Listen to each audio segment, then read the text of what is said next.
Muy buenas compañeros, estamos una semana más en el podcast y tenemos en este caso a Alberto Ramón Rodríguez, un compañero de profesión que en primer lugar quiero agradecerte que saques tiempo para estar con nosotros, que sé que es muy difícil conseguir encajar y más en el horario del baloncesto profesional. Así que nada, gracias por estar con nosotros y cuéntanos un poquito más sobre ti para la parte de la audiencia que no te conozca. Bueno, primero de todo, gracias a ti Álvaro y a Jaime, como ambos dueños o CEOs del proyecto AC Sport. Simplemente agradecerles a ustedes que me den este espacio para compartir un poquito mis experiencias y lo que sé sobre preparación física. Y para introducirme un poco, pues bueno, fui exjugador, uno de esos intentos fallidos de jugadores que se convierten en preparadores físicos. Y después de decidir dejar el baloncesto, bueno, cursé el grado de Ciencias de la Actividad Física y el Deporte en el INEF de Madrid. Ahí tuve la suerte de conocer a uno de mis mentores, Alberto Lorenzo, que en aquel momento, y ahora también, pero en aquel momento estaba como entrenador ayudante del Club Baloncesto Estudiantes, lo que me abrió la puerta a iniciar unas prácticas a la vez que cursaba el grado de Ciencias del Deporte allí en Estudiantes, con la buena suerte de que en ese momento también se me brindó la oportunidad de no solo hacer las prácticas con el primer equipo, sino de también en el mismo momento coger a tres equipos de sopetón de la categoría infantil, el A, B y el C, lo recuerdo, del área de desarrollo del estudiante. Y ahí fue cuando empezó mi andadura como preparador físico en baloncesto en el estudiante. Entonces, a la vez que combinaba esas prácticas con el primer equipo, con otro de mis mentores, Arnau Moreno, que ahora mismo se encuentra en Turquía, y con el que tengo muy buena relación, podría considerarlo como un hermano mayor. Pues a partir de entonces ya empecé a andar por nuestra profesión, la de la preparación física en básquet. Me desarrollé en el Estudiantes, hice 2 años más, acabando en el tercer año con el equipo filial, con el equipo de Liga EVA, a la vez que combinaba con el infantil y con los jugadores de desarrollo, por así decirlo, los proyectos del club, que hacíamos un trabajo más individual. Y fue a partir de ahí cuando me surgió la oportunidad de, ya en mi cuarto año como preparador físico, cuando me surgió la oportunidad de dar el salto a una liga profesional, en este caso a la primera división o a la primera liga de Polonia, de la mano de un entrenador español, Boris Balibrea, con el que también tengo muy buena relación. En ese primer equipo en el que estuve, Dąbrowa Górnicza, acabamos peleando y sufriendo para salvarnos. Y este segundo año no sigo en el mismo equipo, pero sí sigo en la misma competición. He cambiado y he dado el salto a Priorio, un mejor equipo, que es Kętrzyn, en una ciudad que se encuentra al norte de Polonia. Y hasta ahí mi recorrido como preparador físico hasta el día de hoy. Muy bien, muy interesante. Pues ya con lo que hemos comentado me surge algún tema que tratar y yo, por ejemplo, creo que algo importante es lo que tú has hecho, empezar lo antes posible a trabajar o a hacer prácticas. Es decir, muchas veces, por ejemplo, a lo mejor la gente, yo creo que nos ha pasado a todos, que en la carrera a lo mejor dices, ostras, estoy en segundo, tercero o incluso cuarto y a lo mejor no me siento con la confianza o no tengo esa... creo que no tengo el nivel como para asumir la responsabilidad de un equipo, pero a lo mejor no hace falta que seas el prepa, puede ser hacer prácticas simplemente. Y también yo creo que otro tema es cuando empezamos, sobre todo el primer año, lo importante no es exactamente cuánto cobremos. Creo que es un trabajo y que, por supuesto, está remunerado, pero yo creo que ahí ganas tú mucho más aprendiendo que el dinero que te vayas a llevar, ¿no? Entonces entiendo que tu foco al principio no fue tanto cobrar lo máximo posible en ese, quiero decir, que en vez de ser 200 fuesen 250, que no te cambia nada, sino decir, ostras, que me dejen tres equipos, va a ser muchas horas de vuelo en mi carrera como prepa, ¿verdad? Totalmente. Para mí consideré esos primeros años como estar, lo que se dice estar en el barro, tratar de curtirte al máximo, exponerte al mayor número de problemas y experiencias posible para desarrollar esas habilidades, para poder lidiar con ellas, sobre todo cuando quieras dar el salto a un nivel profesional. Yo creo que es fundamental cuanto antes, estando en la universidad, tienes ahí 4 años en los que desde el primero, si tienes oportunidad, deberías de juntarte a algún profesional al que admires o del que quieras aprender, o incluso a algunos que no estén al máximo nivel, pero que ya estén un par de pasos por delante tuya, de los que puedas aprender y sobre todo de los que puedas mamar todo lo que es la experiencia práctica, la experiencia en el campo real. Entonces, para mí, la preparación física, no sé cómo la entenderás tú, pero yo la veo como el interés compuesto en cuanto a lo económico y a diferencia de otras profesiones que igual sales de la carrera y ya desde el primer momento estás cobrando un salario digno, al mínimo, o al menos el mínimo salario interprofesional, la realidad nuestra es diferente. Entonces, pues como tú dices, puedes estar cobrando 150, 200, 300, 350 euros, incluso por hacer el triple o el cuádruple de trabajo de lo que haría un preparador físico que está a primer nivel, porque tienes que tratar de lidiar con equipos, con plantillas de 12 jugadores multiplicado por 3. Entonces al final acabas echando muchas horas, pero que te acaban preparando y curtiendo para el momento en el que puedas disfrutar de estar en un equipo, un entorno profesional con solo 12 jugadores a los que dedicar las 24 horas, los 7 días de la semana. Muy interesante. Cuéntanos ahora, por ejemplo, un poquito sobre tu filosofía de preparación física en baloncesto. ¿Cómo entiendes tú que debe ser la preparación física? Al final, pues todos intentamos basarnos en ciencia, pero al final hay ramas muy diferentes. Gente que le encaja mucho la parte más biomecánica, gente más tradicional en fuerza, gente más tipo inercial. ¿Qué es lo que tú dirías que más te caracteriza como preparador físico? Pues para mí, sinceramente, la base de mi trabajo es el trabajo tradicional de la fuerza, Mm, quizá ese abordaje más americano, pero que he ido cogiendo un poquito piezas de absolutamente todo lo que he ido aprendiendo en formaciones, en libros que he leído, en workshops, como el workshop del que mm, hablaremos más adelante de ustedes, mm. o congresos a los que he asistido, o los profesionales de los que he ido mamando en cuanto a aprender de ellos, ¿no? Pero yo basaría todo en el trabajo de fuerza, pero por encima de todo eso creo que nuestra profesión, nuestro trabajo es un trabajo de personas, de relaciones. Entonces, para mí lo fundamental es tratar de conocer a la persona con la que estoy trabajando, ya sea parte del staff o los jugadores en este caso para el trabajo de preparación física, tratar de desarrollar relaciones de confianza con ellos, ver qué es lo que necesitan y a partir de ahí adaptarme y darle lo que ellos necesitan y lo que yo creo que ellos necesitan. Entonces, muchas veces se trata más de conectar que de imponer y sobre todo adaptarte a lo que ellos te piden, lo que necesitan, lo que les ha funcionado, sobre todo si trabajas con jugadores que ya tienen cierto bagaje, cierta experiencia. Entonces, para mí la clave es la de establecer conexiones y establecer buenas vías de comunicación. ¿No te ha parecido, por ejemplo, o un reto grande o cómo ha sido el contraste de establecer esa conexión, a lo mejor con una categoría infantil, que quizás es más fácil porque te ven como un referente, tienes una autoridad clara y quiero decir, y quiero decir, sí o sí va a ser diferente el trato que con un profesional que al final es un adulto, seguramente tenga, depende de la posición, a lo mejor más estatus que tú en el equipo? ¿Cómo ha sido ese contraste para establecer conexión en un rol diferente, una estructura bidimensional diferente?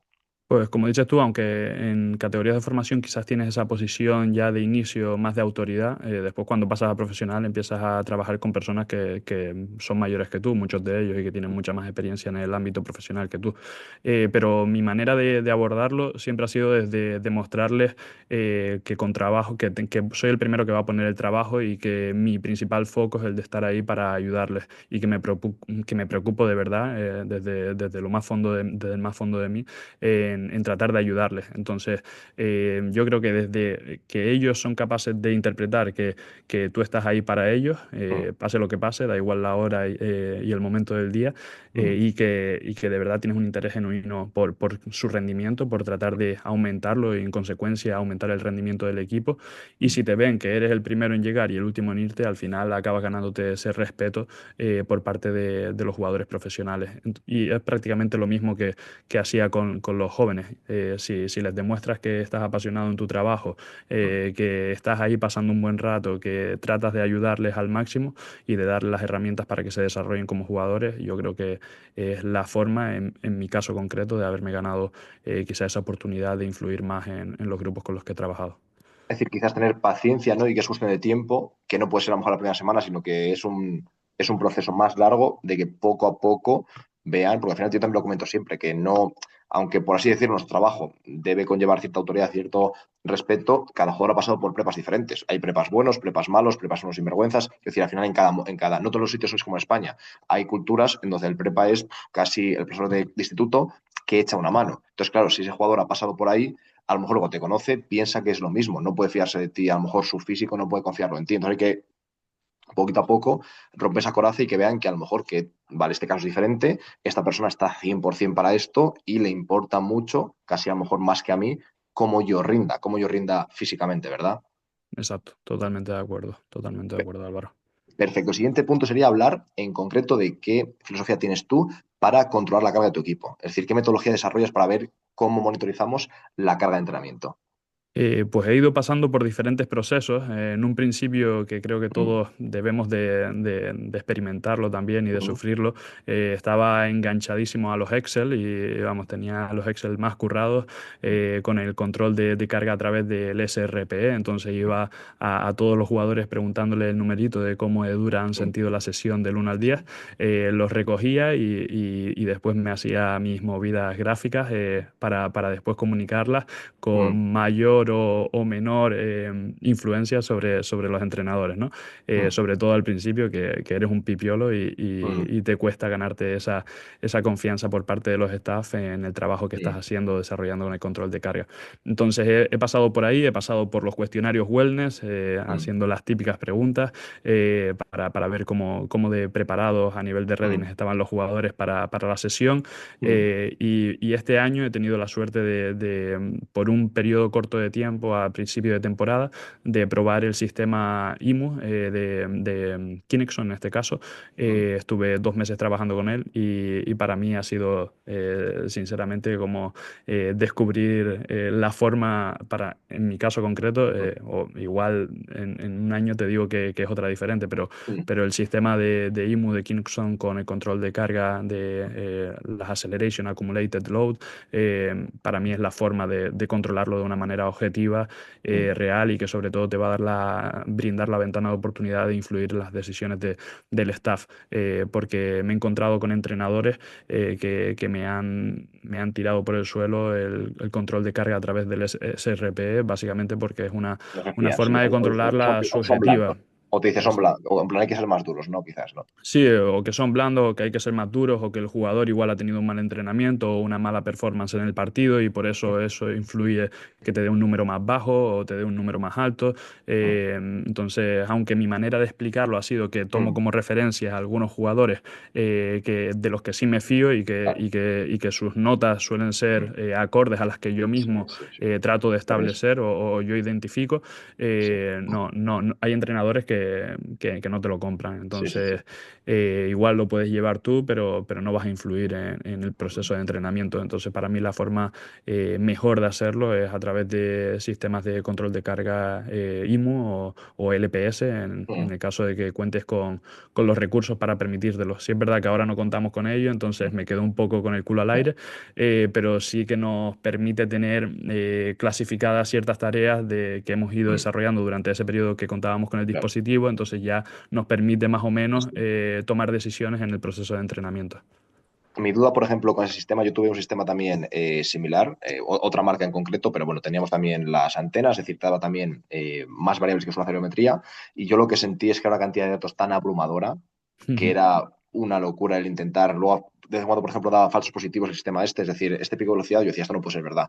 Y luego me decían en el soporte, no, si es que de vez en cuando registra un valor que no es correcto, tú debes ir luego y desactivarlo. Y yo digo, hostia, y voy a ir yo cada entrenamiento viendo de qué puedo fiar, de qué no, desactivarlo para luego ver los datos. A mí me pasaba que a mí no me resultó práctico, a mí en concreto. Y luego, por ejemplo, verlo a tiempo real es interesante, pero claro, si miro la pantalla me cuesta también mirar el entrenamiento. Al final yo decía, Sí. creo que veo menos mirando la pantalla que viendo el entrenamiento en sí. Entonces es Mm. algo que me generó dudas y luego, y quizás también era diferente sistema y quizás es también por la marca.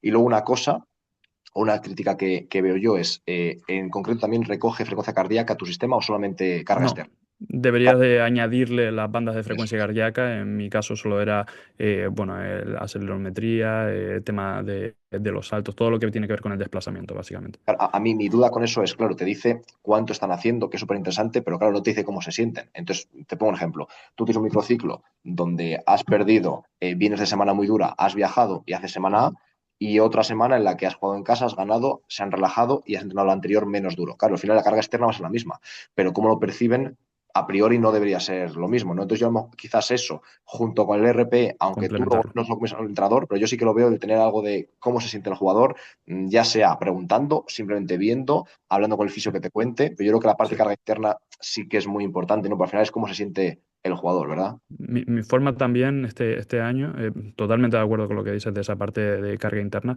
pero más que preguntar el RPE, igual me vale más una conversación con Eso ellos es. en cuanto llegan al facility. Pero por otro lado, también en cuanto al control de carga, que se me había escapado y que ha sido como la gran inversión que he hecho este año, ha sido el de las plataformas de fuerza, y que es una manera también de controlar la carga, en concreto el readiness, y que me permite ver cómo Ya. va más o menos aceptando, tolerando la carga cada uno de los jugadores del equipo. Trato de hacerlo a principio de semana, en lo que sería el primer día de la semana que tocamos el gimnasio y después los días de partido en casa. Entonces me Qué da. test haces, Alberto? Estoy haciendo básicamente dos. El día primero de la semana solo es cuando hago los dos test y el día de Mm, partido solo decido hacer uno. vale. Los dos que hago son el CMJ con brazos con manos en las caderas Mm, y el CMJ Rebound, en el que vale. combinas esos dos saltos tratando de conseguir esos Sí. datos de reactividad que podrías hacer también con el drop jump.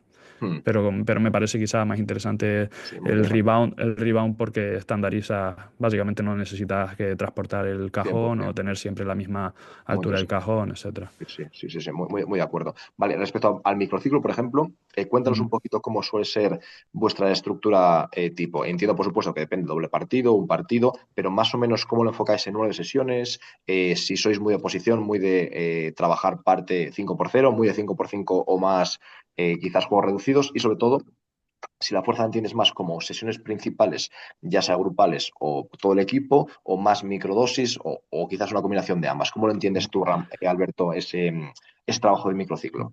Pues como tú bien dices, variará mucho la estructura del microciclo en base al número de partidos que tengas en ese microciclo.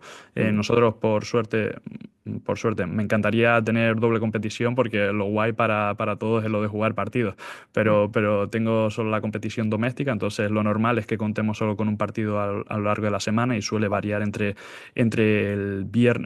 el jueves, se pueden llegar a empezar a jugar hasta el lunes de la semana siguiente.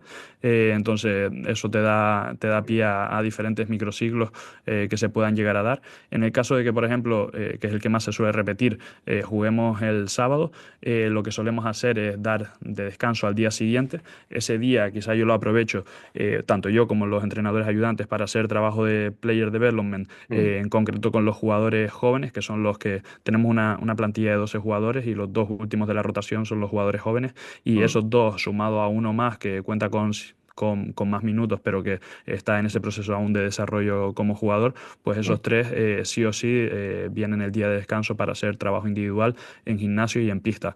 Pero el resto de jugadores descansan todos. Después el lunes, contando con que el partido fue el sábado, ese Game Day más dos, pues tendríamos sesión primero de gimnasio por la mañana y tiro, que en mm, función de la decisión del entrenador, el tiro o el trabajo individual es voluntario o mandatorio o obligatorio. Y después por la tarde tenemos la sesión de vídeo, que suele ser de unos 30 minutos, que analizamos el partido previo, el que venimos de jugar, y después tenemos la sesión de equipo. Lo normal al principio de semana es que los contenidos de pista, al principio de semana sí que tocamos ciertas tareas que son small-sided games, construcciones mm. más pequeñas, y algo de trabajo individual, pero según avanzamos a lo largo de la semana, lo que prima por encima de todo es el trabajo de 5 contra 5. Y después sigo contándote un poco Sí, por sí. la estructura de semana. El martes, básicamente lo que hacemos, sí, el martes lo que hacemos es sesión de equipo por la mañana. Esta sí es, en cuanto al contenido de pista, quizás sea la de carga más alta de pista. Suele Mm, irse a más minutaje, rondando los 90, los 100 minutos. mm, Y después, teniendo en cuenta que volvemos a jugar el sábado siguiente, partimos la semana, si nos lo podemos permitir, dando un día de descanso el miércoles.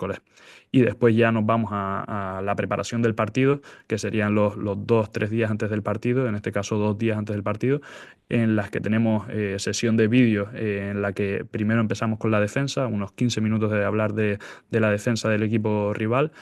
Hacemos sesión de gym justo mm. después del vídeo, todo el equipo conjunto, y después nos vamos a la sesión de pista, que esta ronda los 75 o 70 minutos, Y aquí ya el contenido principal es de 5 para 5 con alguna tarea introductoria en la que corremos la pista porque somos un equipo que se caracteriza quizá por el nivel de energía y por el nivel de ritmo de juego, entonces metemos mucha tarea de oleadas, por así decirlo.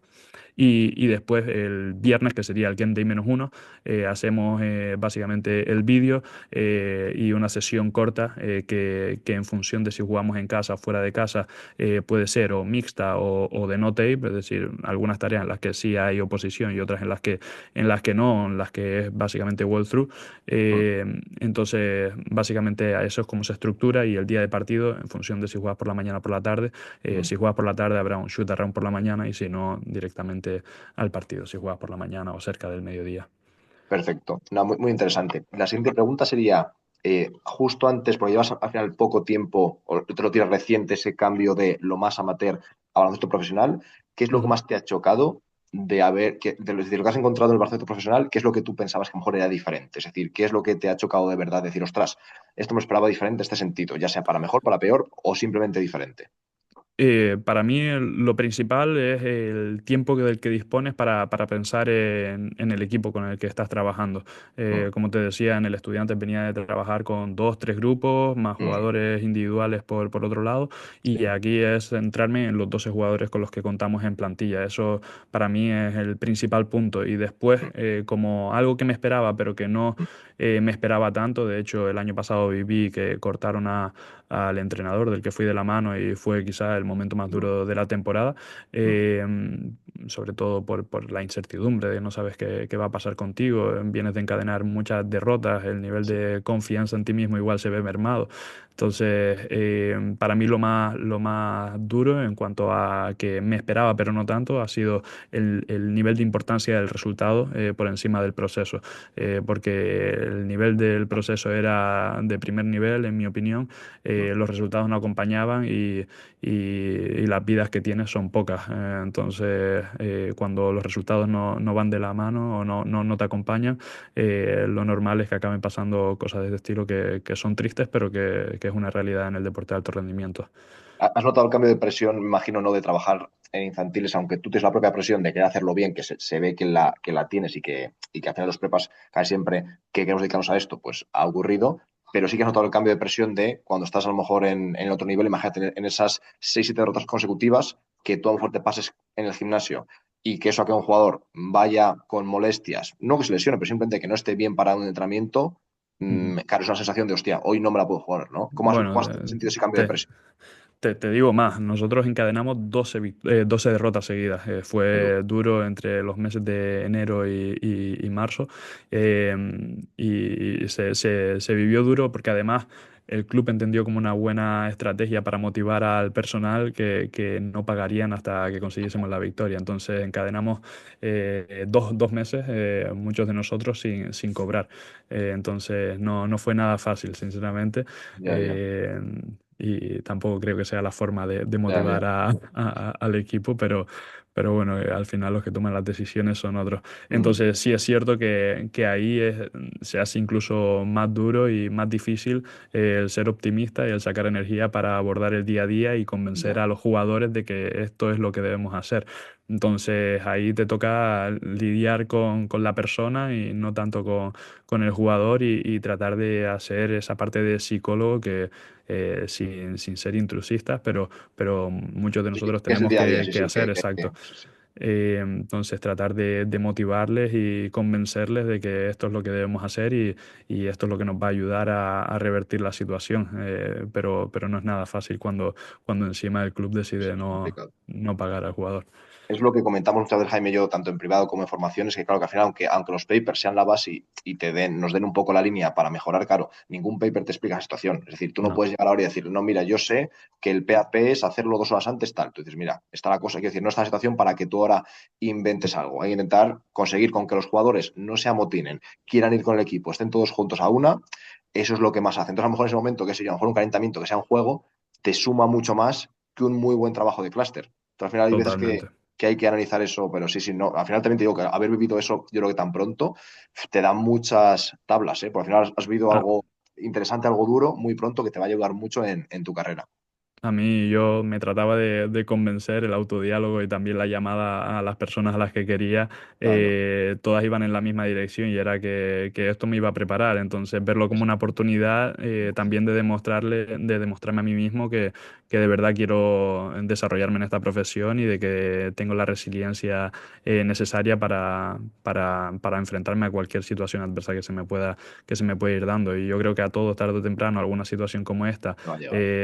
va a llegar en mayor o menor magnitud, pero como dices tú, tenerla tan pronto en mi primer año como profesional, pues a mí me ha dado también la confianza de que me quiero dedicar a esto y de que pase lo que pase, intentaré luchar para dar lo mejor de mí cada día. Entonces, creo que ha sido algo beneficioso incluso, aunque se pueda ver como algo malo. Sí, sí, no, muy interesante y creo que es la forma de enfocarlo, porque si no, la otra forma es, quiero decir, sentir que es una víctima y no te va a ayudar. Así que yo creo que en cualquier caso, aunque no fuese bueno, yo creo que es bueno enfocarlo así. La pregunta siguiente sería, tú justo asististe al último workshop presencial, que es la única formación que hacemos presencial en España cada año, y entonces quiero preguntarte tu opinión, cómo lo sentiste, cómo percibiste, qué te pareció esa formación presencial que hacemos aquí en Valladolid. Ujú. Yo, de hecho, lo decidí en el último momento, lo de sumarme, Mm, porque no tenía muy claro si ir o no por el calendario que tenía y mm. porque también, pues después de una temporada Y, dura, y lo además que me luego, apetecía era luego vas, claro, sí, desconectar sí. en casa. Sí. Pero sí es verdad que he visto, sobre todo en verano, es la gran ventana de oportunidad para todos los que nos dedicamos Mm, a este trabajo, para aprender, para reciclarnos, para conectar, para hacer networking. mm, Entonces, para mí fue una de las mejores ideas la de darme el salto a Valladolid, ya que, bueno, conocer a los ponentes, entre ellos tú, Jaime, Jordi, Manu, y mm. después a todos los compañeros que asistieron para aprender junto conmigo en el workshop, pues la verdad que fue una oportunidad bestial y creo que todos los contenidos que se impartieron ahí son cosas eminentemente prácticas que puedes aplicar desde el primer momento y que resuelven muchas de las cuestiones que, eh, como sabemos, la ciencia resuelve muchas cuestiones, pero lleva procesos tan largos, quizá el de la investigación y el de después publicar, que esas respuestas quizás ya están atrasadas. Quizás las más actuales y las más prácticas no se dedica a esa investigación, no se dedica a la ciencia a tratar de resolverlas. Y muchas se abordaron en este workshop, sin ir más lejos. Por ejemplo, la charla de Jaime sobre la IA. No hay muchos sitios en los que se hable sobre cómo aplicar la IA para ser un mejor preparador físico. Y es algo que te puede, vamos, avanzar mucho, te puede ayudar a avanzar mucho más rápido y facilitar mucho el trabajo y los sistemas que tengas como preparador físico en tu día a día. Entonces, tanto como esa, como la de Jordi, por ejemplo, con su abordaje de la fisioterapia, pues nos dio una lección ahí a todos, que todos nos quedábamos flipando. Entonces, eh, yo creo que a este tipo de eventos hay que asistir y animo a todos los compañeros a que en la próxima ocasión pues, se animen si tienen la oportunidad a ir y aprender. La verdad es que yo también siempre nos lo pasamos muy bien porque la formación online, aunque tiene muchísimas ventajas, por supuesto, por ejemplo, tú desde Polonia, compañeros en China, en Estados Unidos, podemos todos formarnos tanto en directo como en diferido, que es brutal, pero hay veces que juntarse te da un plus. El juntarse, poder hacer ejercicios, tocarse, luego ir allí a cenar, te da algo que no te da la parte online, por supuesto, ¿vale? Ahora vamos a unas preguntas rápidas, improvisadas, ¿vale? Antes de Ujú. finalizar la entrevista. Entonces, la idea sería contestar, pues eso, ya son mucho más fácil, porque no son técnicas. Entonces, ¿cómo lo has sentido tú, ¿vale? Entonces, la Ok. primera sería, si antes de ir a Polonia tuviste algún miedo, es decir, miedo a lo desconocido, miedo a estar lejos de la familia, o realmente fue la ilusión todo el proceso y no hubo nada de dudas o algo de miedo. A ver, con respecto a los miedos, realmente miedos no, porque yo tenía muy claro que era lo que quería salir Mm, y tener esta primera experiencia profesional en el extranjero, genial. porque como sabemos, las condiciones en España no son las mejores y sabía que en el extranjero esto lo podía conseguir, el vivir de mi profesión. Entonces era algo que quería hacer junto con la oportunidad también de explorar y conocer una nueva cultura, desarrollarme y desenvolverme en otro idioma. al mío nativo. Entonces, todo esto era algo que quería hacer. Como miedos, quizás te podría decir que el tener esa incertidumbre, aunque sabía o confiaba que lo haría bien, la incertidumbre de cómo lidiar con veteranos, cómo lidiar con jugadores extranjeros, cómo lidiar con americanos, quizás eso era uno de los principales, junto con cuánto me costaría ganarme la confianza del staff para poder influir en el proceso del entrenamiento y en la toma de decisiones. Quizás esos eran los principales, pero no era un miedo, sino simplemente la inquietud o la Algo incertidumbre de importante, sí, saber sí, cómo lo haría y si me iría bien o no. claro. No, y además, quiero decir, dudas o miedos muy lógicos también, porque quiero decir, son puntos clave que al final no dependen 100% de ti. Quiero decir, al final en Ujú. parte también depende de cómo sea esa persona, cómo sea el americano, el entrenador, o sea que yo creo que muy, muy lógico. Vale, el siguiente Ujú. sería de cara a ir a Polonia, es decir, imagínate el contraste. Eres una persona de Canarias que ha estado en Madrid y luego vas a Polonia. Entonces, ¿cómo ha sido la sensación allí? Quiero decir, ¿te ha encantado el país? ¿Cosas buenas, cosas malas? ¿Cómo ha sido tu sensación allí en Polonia? Pues mira, sinceramente me habían anticipado cómo sería mi primera experiencia, que era en una ciudad, digamos que no es la mejor de Polonia, pero ya me habían anticipado, entonces yo ya iba con unas expectativas un poco más bajas de las Sí. que igual habría ido a otro sitio. Mm. Eh, Aún así, yo me considero una persona que se adapta con facilidad a cualquier entorno y que no necesita mucho para estar bien, sobre todo en un primer año en el que tenía muy claro que lo que quería era trabajar y dar mi 100% y Ya poner está. todo sobre la mesa para desarrollarme. Entonces, básicamente el cambio no fue dramático, me adapté rápido, pero sí es verdad que ahora, viéndolo con contraste y en Ujú. esta segunda ciudad en la que me encuentro, digo, joder, vaya pelotas tuviste de mantenerte ahí durante toda una temporada, porque la realidad es que Mm. no era fácil, no era un sitio Ya. sencillo en el que vivir por el frío, entre otras cosas, con el Mm. cambio que tú decías, siendo de la isla, siendo de Lanzarote, pues el cambio es grande, aunque haya pasado por Madrid y me haya aclimatado un poquito a ese frío invernal, Mm. nada que ver con el frío que puede hacer en Polonia.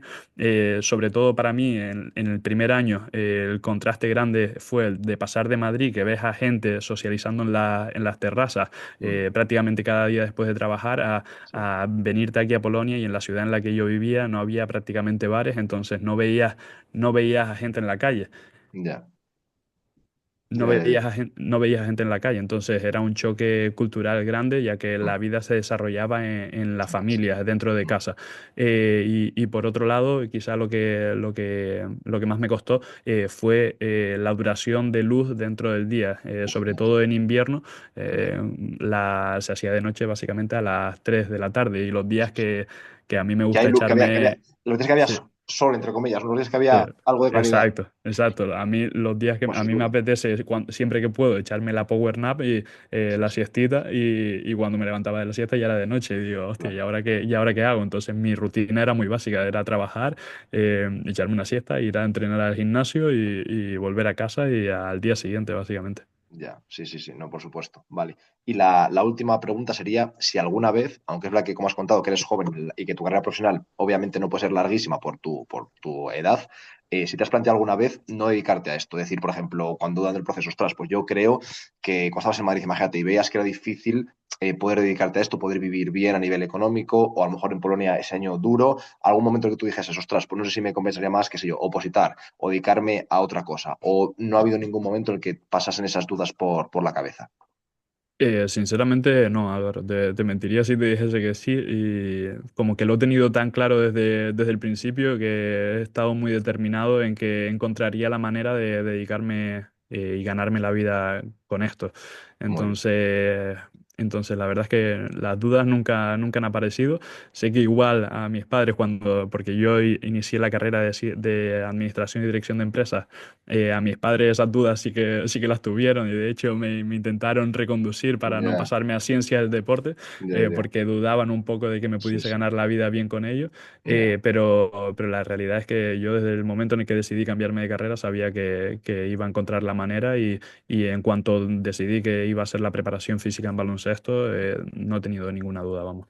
muy bien, genial, genial. Perfecto, pues nada, Alberto, quería agradecerte de nuevo por tu tiempo. Yo he disfrutado mucho de la entrevista y quería, antes de cortar el podcast, darte la oportunidad de, si quieres que hablar, por ejemplo, qué sé yo, de tu cuenta de Instagram o de cualquier proyecto que tú tengas, simplemente para explicar a la gente cómo puede saber más sobre ti o cómo puede encontrarte en Internet o en redes. Bueno, básicamente, para los que no me conozcan, me pueden encontrar en redes sociales, en Instagram, es la principal y la única que utilizo, con el @coach_Alberto Ramón.